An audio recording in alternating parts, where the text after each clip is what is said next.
Hi everyone. This video I'm going to talk to you about different types of syringes.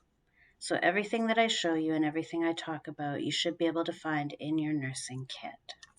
I'm going to start off by telling you about 3 different kinds of syringes. So the 3 different types that we're going to be using. The first type is the Luer lock syringe. This is L-U-E-R, Luer lock. A Luer lock syringe has a needle that can be separated from the syringe barrel. So I can remove needles and screw them onto syringe barrels as needed to kind of build my own, whatever I need. These are the type of needles that we're going to use for our sub-Q injections and our IM injections. The second type of needle is an insulin syringe used to administer insulin. It is not a Luer lock syringe, so the needle and the syringe are actually one piece. The tuberculin syringe is the third type of syringe.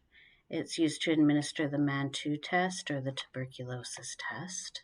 It is also one piece, meaning the needle does not separate from the barrel.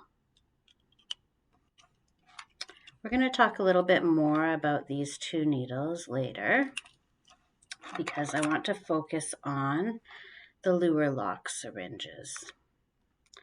First thing I'm going to tell you about is the 3 different parts of the syringe. Then I'm going to talk about the 3 different parts of the needle.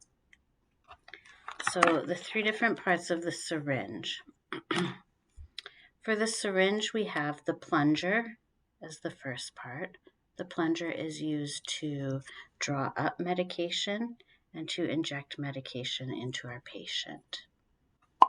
The second part of the syringe is the barrel of the syringe, and that's this part here, the part that we pull the medication up into. And the third part of the syringe is the tip. This is the tip of the syringe. This is what we screw the needle onto. So 3 different parts of the needle. The first part is the hub. This is the hub of the needle. And I screw the hub of the needle onto the tip of the syringe. The second part is the shaft of the needle, and that's the actual length of the needle itself. So this shaft you can see is 1.5 inches long. And the last part of the needle is the bevel. So the bevel is the tip of the needle where the medication comes out. So if I bring it quite close, you might be able to see. You might need to open up your nursing kits and have a look yourself, but you can see that it's slanted. This bevel allows me to insert into the patient and disperse the medication with bevel up, meaning depending on my angle of insertion, the medication may go up under the skin when I press down, or insert bevel down. So when I insert bevel down, the medication is going to go downwards into the flesh.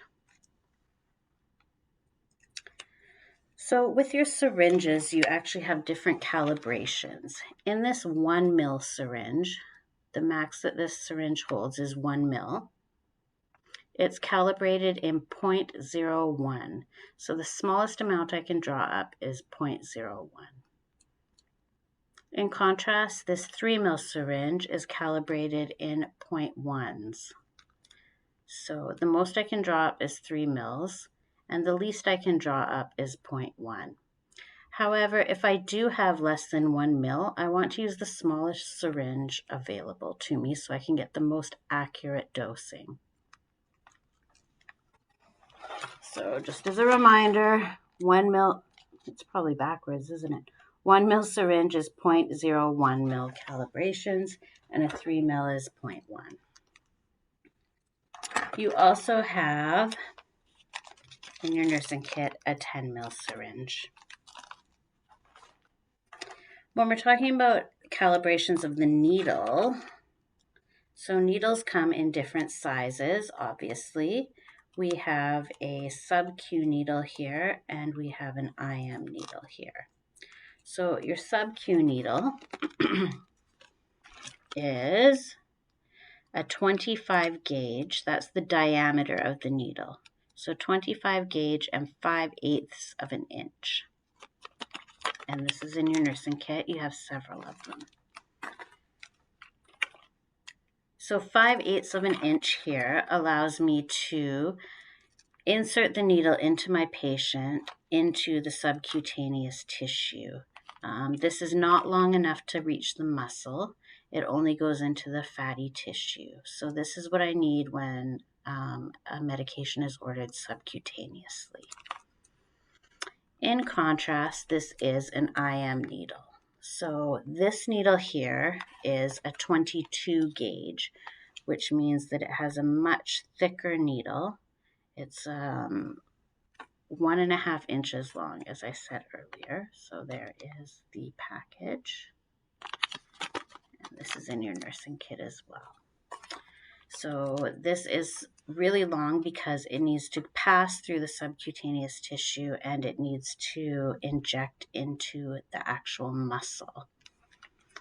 It's important to use the right size of needle so that we get into the right type of tissue, because as you'll remember from previous classes, absorption is different in different tissues. IM needles also come in 1-inch needles, which are shorter, and those are usually used for younger children or for really emaciated people.